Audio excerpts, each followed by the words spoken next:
the debate on parents and teachers in education and who should have the upper hand, who should be involved and who should not be involved in choosing curriculum or setting standards continues to be in the news, and it is a controversial subject. So it seems like forever ago that parental rights burst on the scene in Virginia, and when the governor's race there, the Democratic nominee for governor said that parents shouldn't be telling schools what to teach. And of course, the Republican responded in opposition to that and said he believed parents should have input into the education of their children. And that set off a firestorm as we've been following the school board races, all sorts of places where parents are exerting their influence into the education of their children. We've seen that in Texas with school board races. Most recently, Governor DeSantis in Florida endorsed a whole set of what I would call parental choice advocates for school board races in Florida, and some of the largest school boards in the country flipped, and conservatives now control some of those school boards. Most recently in Texas, that debate has shifted to the State Board of Education. We have 15 members on that State Board of Education, a majority of Republicans, and yet controversially, their review and potential choosing of new standards for social studies became a flashpoint in this battle over parental rights and how much influence should parents have in the education of their children. Of course, we've been talking about that for 30 years because we've argued that parents have a God-given right to raise their children as they see fit, and that includes choosing the education for their children, including homeschooling. So this flashpoint of the State Board of Education in Texas is over these new standards that would be chosen for the social studies programs. And of course, the usual flashpoints occurred when transgender or pride issues were included in that, and some even argued that critical race theory, in contrast or in conflict with state law, was there as well.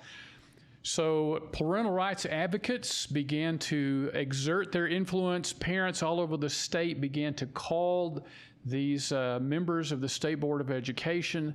There was hours and hours and hours of testimony given. And the state representative, Mays Middleton, himself a homeschooler and a parental rights advocate, wrote a letter to the chairman of the State Board of Education arguing that many of these choices or changes were unacceptable, and some were even illegal. So as you can see, it was a very hostile environment among the State Board of Education. In fact, when they started talking about the border issues, according to the Texan News, board member Marissa B. Perez-Diaz accosted a parent giving testimony in which she said, quote, "If you knew about what you were testifying about, you would be able to point to what text you're referring to. What do you know about borders? What were you taught in school? This country did not always have borders. We are sitting on stolen land. We need to understand our indigenous roots. What do you remember learning about Native American history? What do you know about borders?" Wow. I would say that's a pretty hostile response to a parent. So suffice it to say, it's not a big surprise that the State Board of Education decided to kick the can down the road. They voted to postpone making this decision for 2 years in order to give the folks time to look at these curriculum choices and these standards. So that was an amazing response, one we would celebrate. And sometimes people say, Tim, why should homeschoolers be involved in these issues? Our kids are not in the public schools. In fact, some public school people say, you guys shouldn't be involved in these discussions. But here's the point. Our children are going to have to live with the children who are educated in the public schools.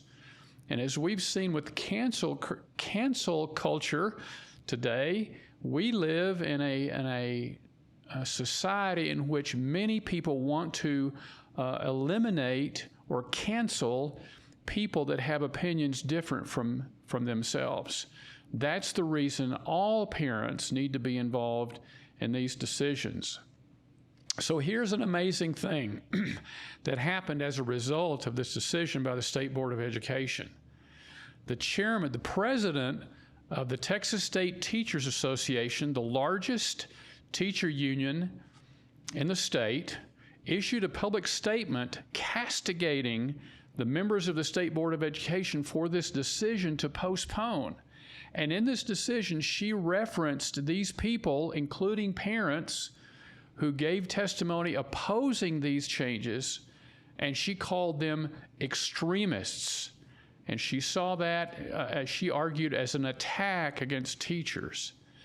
This brings to mind, as the Texan pointed out, the Attorney General of the United States and his comments earlier this year, in which he referred to parents who were protesting at school boards and influencing school boards as domestic terrorists.